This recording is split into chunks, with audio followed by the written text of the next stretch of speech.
What is up, YouTube? It's Fireside Gaming here. I'm the Floppy Disker. And I'm the Sugar Pea. And lately, we've been hearing a lot of people say that the reason they don't make the switch to PC Smite is because of the cost, thinking that it would be thousands of dollars to afford a gaming PC that can handle it. Today, we're gonna disprove all that bullshit and see how much it really costs to play Smite on PC.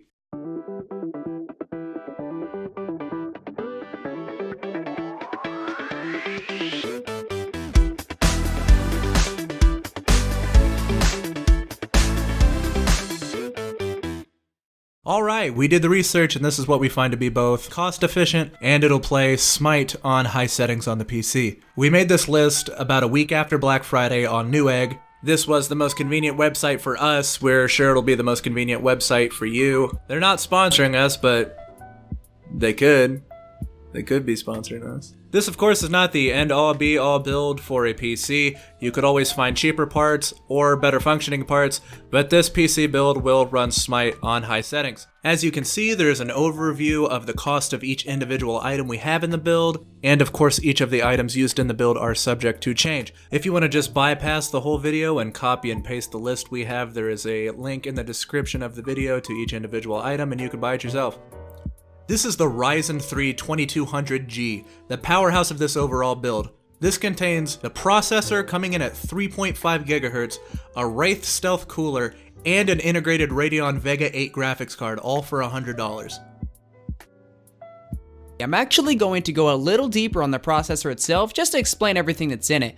Like we said, there's integrated graphics inside the processor, meaning that you don't have to go out and buy one yourself. There is also a cooler that comes in the box when you purchase the Ryzen 2200G. That comes with its own thermal paste already applied. Other than that, it's just an overall good processor for the price. I wouldn't recommend going any other way if you want to stay within a reasonable price range.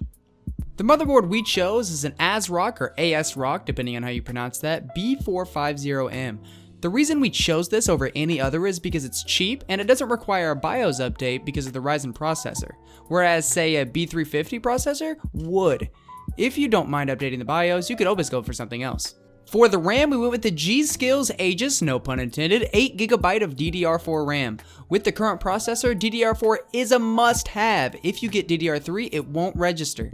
The power supply for the build is going to be an EVGA 500 watt, which should be more than enough to keep your PC running with the current setup. What I'm showing you now is some bench tests taken online that clearly show that not only does this build meet the recommended system requirements, but it exceeds them in every way, ensuring that you have the most optimal gaming experience possible. The case that we have chosen has a very long name. It doesn't really matter which case you go with, but the one that we've selected is both affordable and semi-stylish. For the hard drive, we went with the Western Digital 1TB. This ensures that you have plenty of room on the PC for not just Smite, but anything else you may want. You don't need this much space. If you want to downgrade for a cheaper price, you could. You could do that.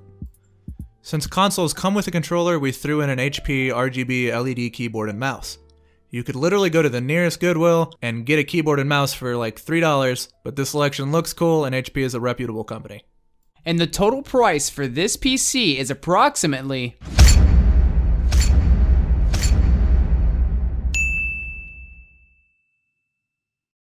So as you can see, if you wanted to play Smite on PC, it won't cost you an arm and a leg.